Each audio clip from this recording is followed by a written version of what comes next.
If a stranger came to your home unannounced and promised to earnestly help you pursue your life's goal, how would you respond?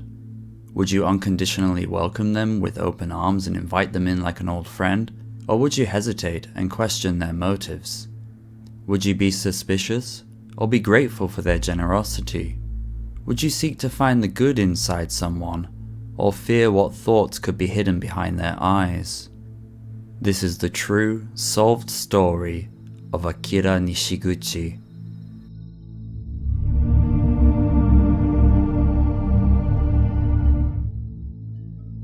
This case was very difficult to research, not because there was a lack of information, but because there was so much information that it was tough to determine what was accurate. I had a hard time separating fact from sensationalism, so I hope you all enjoy it. If you're a returning viewer or someone new to the channel, welcome. I make videos on Japanese cases, strange, solved and unsolved. If that sounds like something you think you'll find interesting, please consider subscribing and turning on notifications. It really helps the channel grow. In any case, I hope you find my content interesting. Let's get on with the video.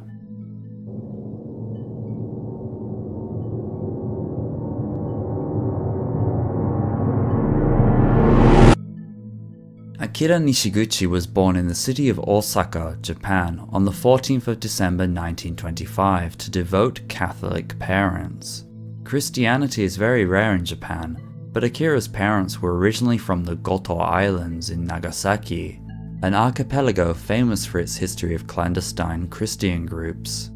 They were in Osaka at the time of Akira's birth to raise money to invest in the family fishing business back home, which they did roughly 3 years later. Because of their strong beliefs, Akira was baptized at 5 years old, and pressured by his father to become a priest when he was older. He was also sent to study at a Christian mission school in Fukuoka Prefecture when he entered into junior high school.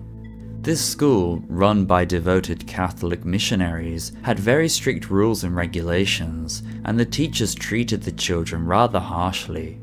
Akira was unable to withstand this type of grueling education, so he dropped out in the second semester of his third year, despite being close to graduating. Feeling dejected and ashamed at leaving school at just 16 years old, Akira couldn't face his family, who were now wealthy and influential through various business endeavors that included fishing, farming, and onsen innkeeping, so he ran away from home. His confidence was lost and he was without money, support, or a proper education, but it was at this time when he decided that he would become rich and powerful by any means necessary. Almost immediately, Akira began his vile life of crime. Just 5 months after dropping out of school in 1942, he was arrested for robbery by the Beppu police force and placed in a juvenile detention facility. Being 16 at the time, he was spared from being charged for this, but he was confined to a young offenders institution. After being temporarily released in 1945, Akira studied English for 3 months at an occupation forces training school in Osaka in the hopes of becoming an interpreter for Allied servicemen. He was, however, placed back into custody, but this time he was sent to prison as an adult. There, while incarcerated, he got married to a 20-year-old woman from Fukuoka in 1946, and the following year, she gave birth to a son just before Akira had served his sentence and was released. Unfortunately, he hadn't learned his lesson at all, and once again became a menace to society. Using the time he had spent studying English with the occupation forces, he claimed to be working for them in order to extort local businesses. Luckily, he was quickly caught for this cruel act, and the Osaka District Court sentenced him to 2 years in prison.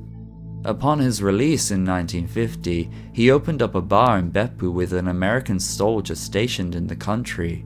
Regrettably for the soldier, he was soon deployed to South Korea for the war, so Akira became the sole owner and earned a huge profit. Again, he was given another undeserved opportunity to correct his mistakes and live a lawful life, to be a functioning member of society. But as we'll soon discover, Akira was a very immoral man who cared only for himself and money. In 1951, just before his wife gave birth to their second son, Akira was caught in possession of American dollars, which was illegal under certain conditions at the time of occupation. He was spared jail, but was fined 4,000 yen and had yet another blemish on his criminal record. The following year though, Akira would step things up. Again, using his experiences of studying with the occupation forces, he took an American uniform and cap and pretended to be a US citizen of Japanese descent. With this disguise, he invited people into a building under the pretense of selling them cheap foreign cars. But when he received the money, he would make up some excuse and slip out the back door, cash in hand. For this, he was fortunately arrested in 1942 and rightfully sentenced to 5 years in prison by the Fukuoka District Court. He was released in 1952 and stayed relatively quiet for 2 years. But as you can guess by now, crime was never far away from this selfish man, and he once again committed fraud in 1959, for which he was sentenced to 2.5 years in prison by the Oita District Court. Understandably, his wife had had enough and divorced him. But because divorce is forbidden for Catholics, Akira managed to persuade her to remarry him. Years of crime had made him a cunning man after all, and he was very skilled at manipulating her to come back to him. It was now 1963, and 36-year-old Akira Nishiguchi had spent a total of 10 years behind bars through 4 convictions, including his time in the juvenile detention facility. After his release from prison in this year, he lived separately from his wife and became a delivery driver for a logistics company in Yukuhashi, Fukuoka Prefecture, to make a living. During this time, he learned that an employee for the Japanese Tobacco and Salt Public Corporation was using the delivery cars to collect large sums of money from the distributors together with the products. It was at this point where Akira decided to let out the monster that dwelled within him. On the 18th of October 1963, Akira met up with 58-year-old Ikuo Murata, the tobacco company employee who was being driven by 38-year-old Goro Mori, and rode with them to an isolated mountain road west of Kanda Station in Fukuoka. Akira had offered to help with the deliveries and show them some tobacco fields, but this was all his evil plan to get close to them, and the money. While walking on the road alone with Murata, Akira struck. After inflicting the savage attack, he took the money bag that Murata had been carrying and returned to the car alone. And when he did, he then drove the car to a mountain pass roughly 2 kilometers away from the attack and abandoned it with Mori's body inside. At the brutal hands of Akira Nishiguchi, 2 innocent people, hard-working men with families to support, had sadly lost their lives for nothing more than 260,000 yen. Fortunately, there was a witness, and the bodies were quickly discovered. From the items left behind at the scene, as well as witness testimony and fingerprints, the authorities were able to confirm almost immediately that the person responsible was career criminal Akira Nishiguchi, so they began a nationwide manhunt for him. After committing these horrible deeds, Akira went to a barber shop, a place where his new girlfriend worked. You see, even though he was married with children, Akira was unfaithful.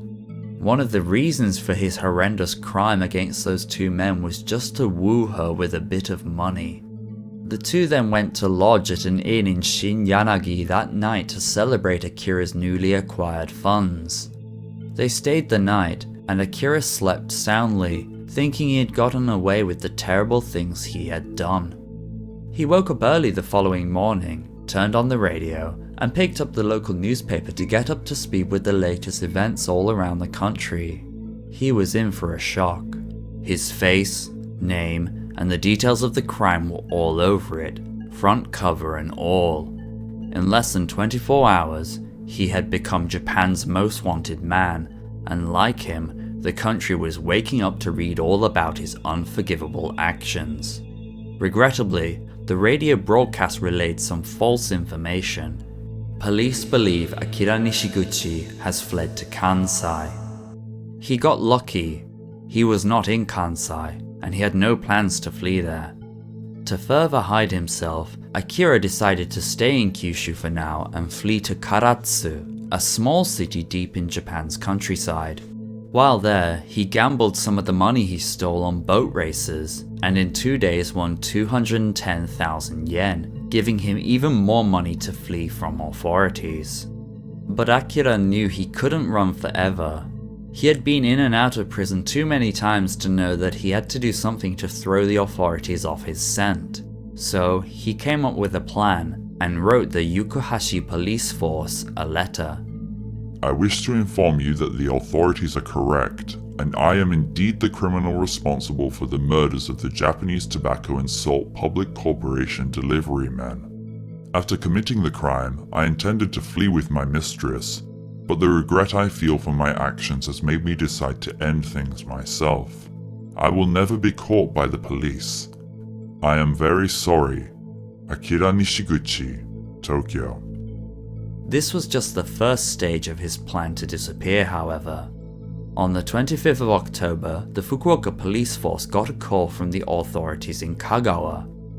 Aboard a ferry that crosses the Seto Sea between Kyushu and Tokyo, they found a number of items that belonged to Akira Nishiguchi. On deck in front of the ferry railings along the edge, they found a jacket and a pair of shoes. Inside the jacket pocket was a will signed by none other than Akira Nishiguchi himself. Deducing that these items belonged to Akira and that he may be in the sea, the Japanese Coast Guard scoured the waters. Considering how terrible Akira's crimes were, they were extremely thorough in their search, as were officers along the coast. But alas, nothing was found. Akira Nishiguchi's body didn't show up anywhere. After interviewing passengers and crew, he was definitely on the ferry at some point, and the items left on the deck were certainly his, but he was nowhere to be found. Luckily, an investigation of the port cities where the ferry had docked had proved successful, and some shop employees claimed to have seen him in the area. Their sighting was accurate. Akira's attempt to get the authorities to stop the investigation had failed, and his plan to fool them was a failure. They knew he was alive, that he had tried to fake his death, and they were after him. Over the next few days, Akira fled to Kobe, Osaka, Kyoto, and Nagoya before finally arriving in Shizuoka on the 28th of October. Claiming to be a professor who worked at Kyoto University, he showed up at a building called Fujimi that had a room to rent and took up lodging there. To conceal his true identity, he wore thick, black-rimmed glasses and very formal clothes becoming of a teacher. He also adopted the fake name Masaoka. To keep up the illusion that he was a teacher, he would repeatedly call Shizuoka University, and by the third day, the 41-year-old landlady named Yuko Fujimi and her 61-year-old mother named Harue were completely deceived, even referring to Akira as sensei instead of his name, which means teacher in this context in Japanese. As we learned from his first attack on those two delivery men, Akira liked his women, and from his first night at the rented room he would call geishas and other young women to his room. His life of crime and manipulation had made him a smooth talker after all. This made Yuki, the landlady, jealous. Akira had managed to charm her, as did his false performance as a professor. By the fifth day, when her mother Harue temporarily left the building to return to her hometown, Yuki said to Akira, "Teacher, please don't call for a woman tomorrow. Let's go to a movie together." Believing that he could use this trust to his advantage, Akira agreed. They spent the night together, but to avoid arousing suspicion, Akira left his rented room early in the morning as scheduled, despite Yuki's protests and requests to stay a few more nights together. He first traveled to Hiroshima and got straight to conning innocent people out of their money.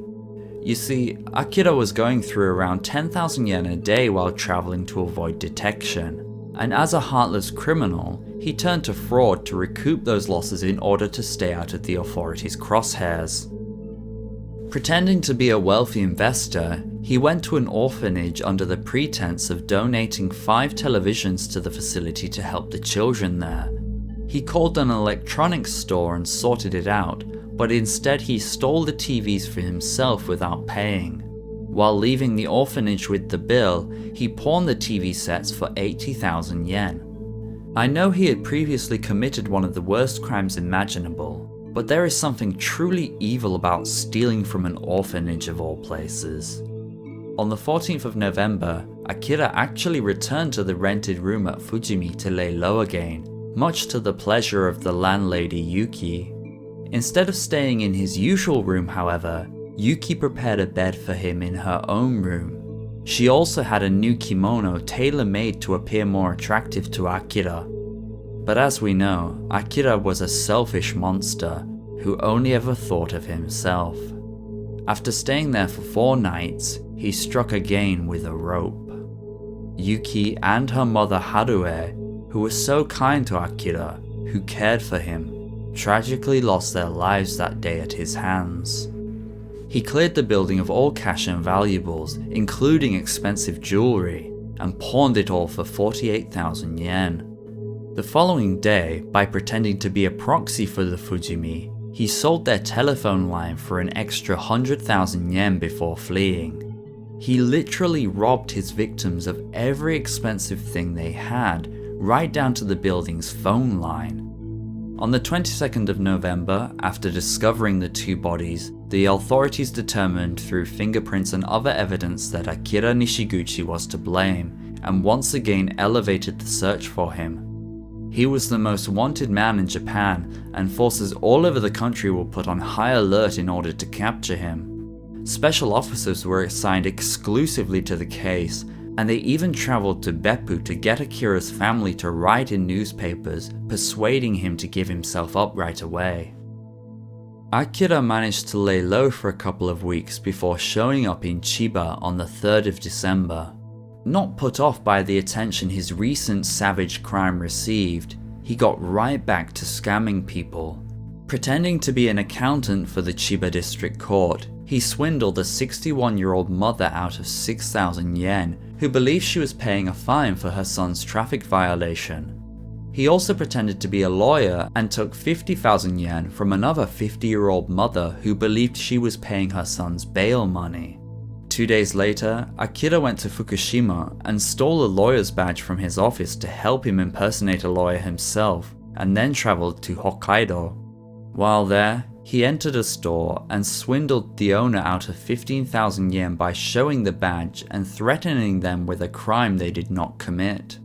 He then travelled south to Tokyo and again swindled someone out of 40,000 yen, who thought they were paying bail money for their imprisoned relative.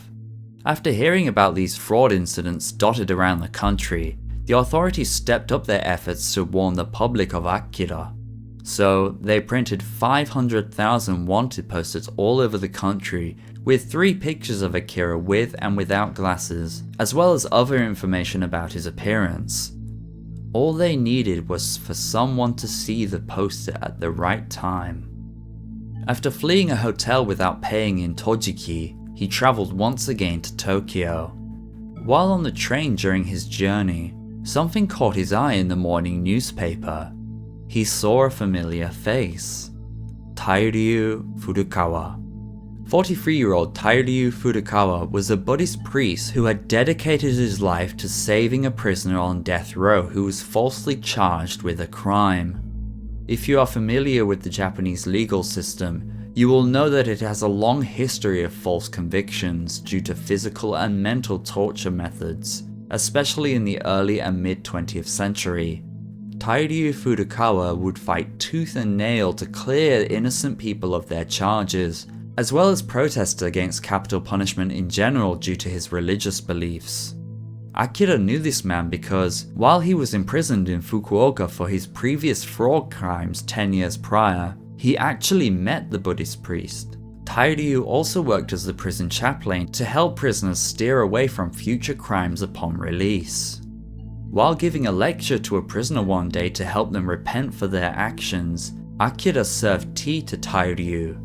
It was a minor interaction that, as we will learn, will leave long-lasting ripples, because upon seeing Tairyu in the paper, Akira formed a plan. To realize it, he once again needed money, and we know by now how he gets it.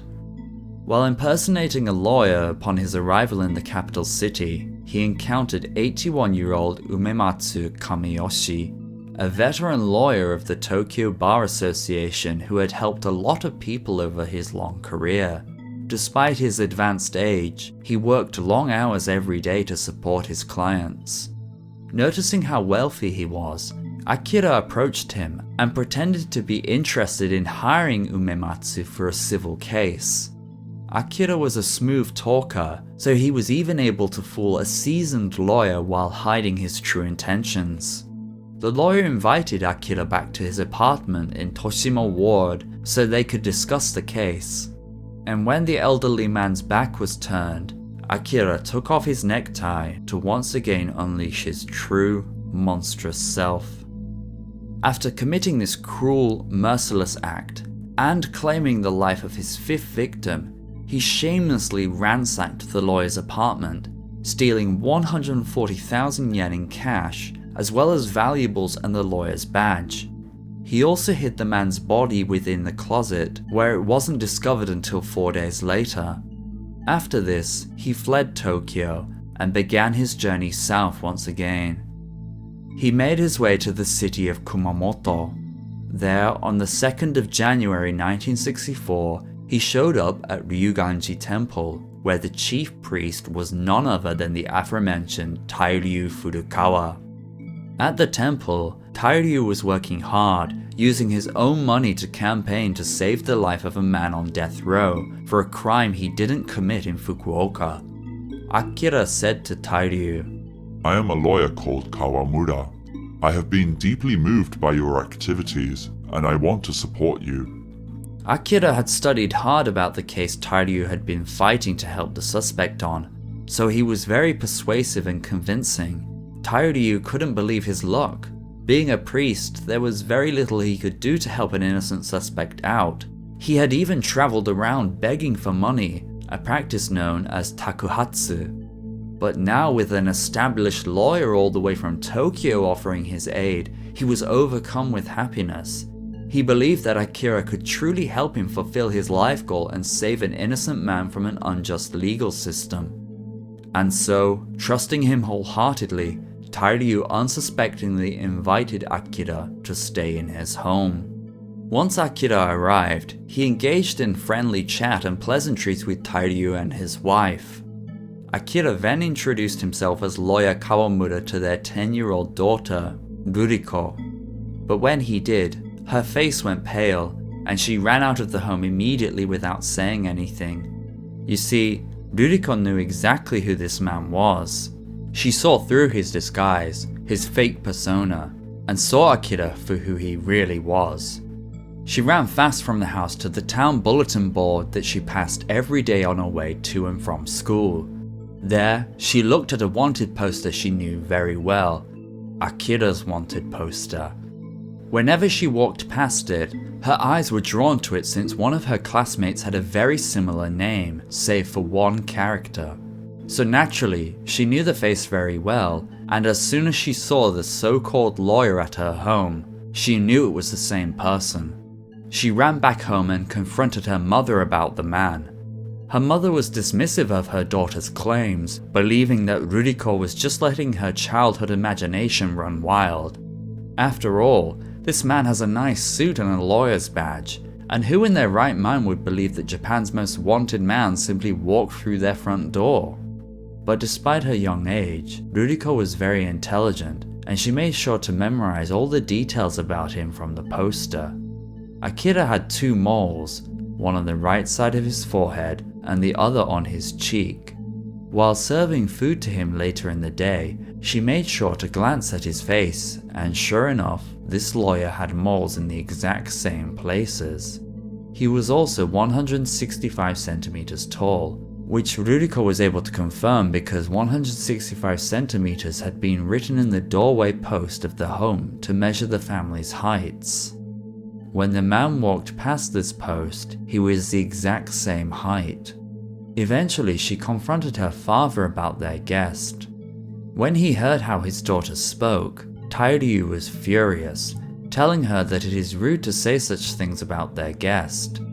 Since this lawyer had offered to provide help to save the life of an innocent man condemned to death, Tairyu said to his daughter, "Lawyer Kawamura is a messenger of happiness," to which Ruriko replied with the now famous quote, "No, he is a messenger of evil." While furious at what his daughter had said, he saw how earnest she was and how strong her words were. She had never acted this way, and both Tairyu and his wife had the seed of doubt put in them. Was it just a childish joke? Or was there some truth to what she was saying? Tairyu returned to the lawyer to discuss the case he had been working on. Upon hearing the lawyer speak, he realized that the lawyer's knowledge was very basic and not becoming of a respected member of the bar association from Tokyo. After hearing his guest talk for a few hours, Tairyu noticed more and more strange things that he would say, and doubt really began to set in. But the final nail in the coffin, ironically, came during the serving of tea. Tairyu remembered his daughter mention Akira's moles, and when drinking tea together, Tairyu studied the lawyer's face. Sure enough, he had moles exactly where Ruriko said he would. Now Tairyu was worried, and he had to confirm the situation himself. After excusing himself, Tairyu secretly left his home and went to the same poster his daughter did, and when he saw it, his jaw dropped. Indeed, the lawyer was Akira. His daughter was right. Japan's most wanted man, someone responsible for 5 deaths, was in his home. Luckily, Tairyu, a Buddhist priest, was a very calm man. He didn't panic, but instead returned to his home as if nothing had happened. He kept his composure, and while alone with his family, he informed them that Ruriko was correct and the lawyer wasn't who he said he was. By now it was getting late, and trying to stall for time to notify the police of Akira's whereabouts and prevent his escape, Tairyu offered the phony lawyer a room for the night. Their guest readily accepted. Tairyu had 2 tasks: keep his family safe and have Akira arrested. If the family all ran out of the house to the authorities, Akira would notice and flee, but if they didn't do something, they would put themselves in danger. After all, Akira was a monster who wouldn't hesitate to take their lives, and the family knew it. Tairyu instructed his wife to distract Akira by keeping him company while Tairyu got to work on protecting the children. As the wife kept Akira busy with fun conversation, Tairyu hammered a lock onto a door to the area of the house he would keep his family. So worried that the noise would alert Akira, it took him 20 minutes to hammer a single nail into the wooden post of the door. But he did it, and there Tairyu and his family hid until 11 PM, when Akira finally turned off the lights in his room, signaling that he was going to bed. When things were quiet and Akira was asleep, Tairyu unlocked the room and sent his wife and eldest daughter, named Aiko, to the police station to sound the alarm while he stayed behind with Ruriko to protect her. Once they arrived, the officers were shocked and couldn't believe that Akira was in such a remote place in southern Japan. The family asked that the officers come right away, but because Akira was a highly dangerous individual, they needed time to gather more officers to surround the house. And so, while the police got to work, the wife and the daughter courageously returned to the house to avoid arousing suspicion. Luckily, since Tairyu installed a lock to prevent Akira from getting to them, they were safe. But still, the family were incredibly brave to put themselves at risk like this. The hours went by during the sleepless night, and by 4 AM in the morning, the house was completely surrounded by hidden policemen. It was now the morning of the 3rd of January, and Akira awoke early in the morning. He greeted the family, but felt that something was wrong. Akira was a career criminal, and a cunning one at that. He spent his entire adult life scheming, conniving, conning, and defrauding, so he knew how to read people very well, and knew when someone was lying. While Tairyu and his family did their best to act normally in his presence, he could read the atmosphere, and knew they were hiding something. Soon after encountering the family that morning, he quickly gathered his things and suddenly announced that he would go to Fukuoka immediately. While trying to stall him, Tairyu didn't oppose Akira and allowed him to leave. As soon as he did, however, the officers pounced. They came at him from all angles and there was no escape. Akira put up no resistance and allowed himself to be bungled into the waiting police car and taken off as Tairyu and his family watched on. His 77 days on the run had finally ended. While he remained cool and collective during his arrest, once his fingerprints were matched to those the police had on record, he was officially arrested. Officers from all over the country had taken part in the manhunt to find Akira, but the chief of police, Keiji Takamatsu, said upon his arrest, "All forces in the country tenaciously pursued Akira, but the eyes of 12,000 officers couldn't compare to those of a single girl." After Akira was put behind bars, the authorities awarded Tairyu and Ruriko for their contributions in the case and televised it to the country, although they mostly refused media appearances in the immediate aftermath. Now came the long task of interrogation and trial. Luckily, Akira was rather forthcoming with his activities and thoughts, and confessed to all his charges. Shockingly, he admitted to planning to kill Tairyu and his family once he stole the money they were going to use to save the innocent man on death row. Akira said, and I quote, "Fraud is troublesome. It is easier to kill." At his trial, the persecutor called Akira the son of evil, and in his closing argument famously said he was the greatest black gold medal champion, whatever that means. After a lengthy trial and investigation that lasted almost a year, Akira Nishiguchi was sentenced to death by the Fukuoka District Court on the 23rd of December 1964. Akira's defense tried to fight the decision, claiming that he was mentally unwell at the times of all his crimes, but the court wasn't buying it. After all, his crimes were calculated, and his run from the law showed that he was aware of the severity of his actions. They rejected his final appeal on the 28th of August 1965, and now his fate was sealed. Akira's parents, once responsible, wealthy, and hardworking people, were forced to close their successful businesses out of shame for what their son had done, and it is said they lived out their last days in great poverty as outcasts. Akira's wife and children were also shunned by the community and lived under difficult circumstances. Luckily for them, they met an unlikely savior, Tairyu Furukawa. Yes, despite what Akira had done to him and his family, Tairyu decided to help out Akira's family. He paid the tuition fees for all of Akira's children so that they could get a proper education, and Ruriko became friends with Akira's eldest son, so they exchanged letters. The son in particular had suffered from the stigma of being a murderer's son, and unfortunately carried some emotional damage as a result. Tairyu also regularly visited Akira in prison. He read religious books to him, and while Akira was very stubborn at first, he slowly opened up and began to see the error of his ways. While their religions were very different, they were able to find common ground in the end. Akira also wrote to his children, telling them not to live a life like his and instead live long, happy lives while obeying the law. He even met his son multiple times in prison, and it is said that he wept every time in his son's presence. On the 11th of December 1970, then 44-year-old Akira Nishiguchi was put to death. On the morning, by a twist of fate, he was witnessed preparing by another death row inmate, Sakae Menda.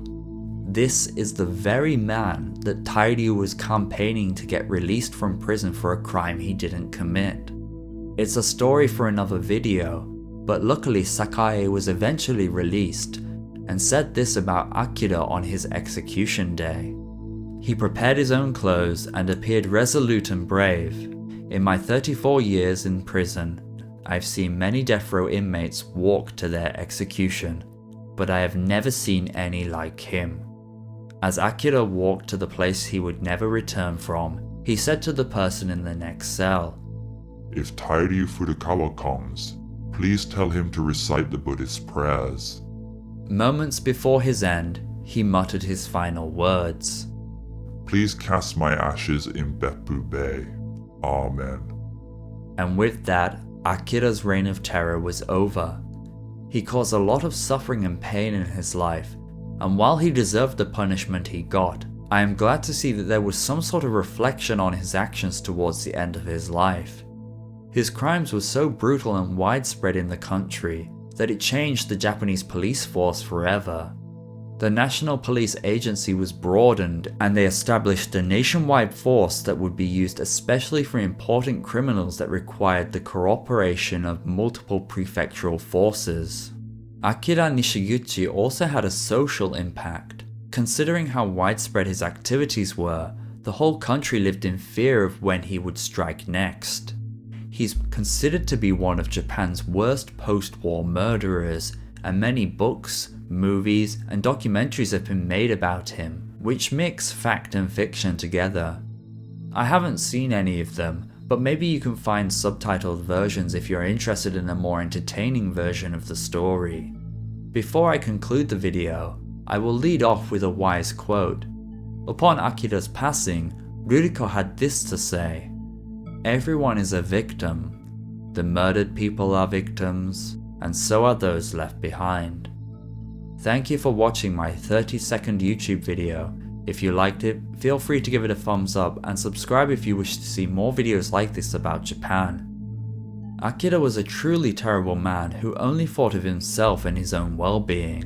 The fact he stated he would kill Tairyu and his family, including children, is shocking and inexcusable, so I am glad that it never happened. I think the real heroine of this story is Ruriko. At 10 years old, she was able to identify who the lawyer really was and kept true to herself even when scolded by her parents.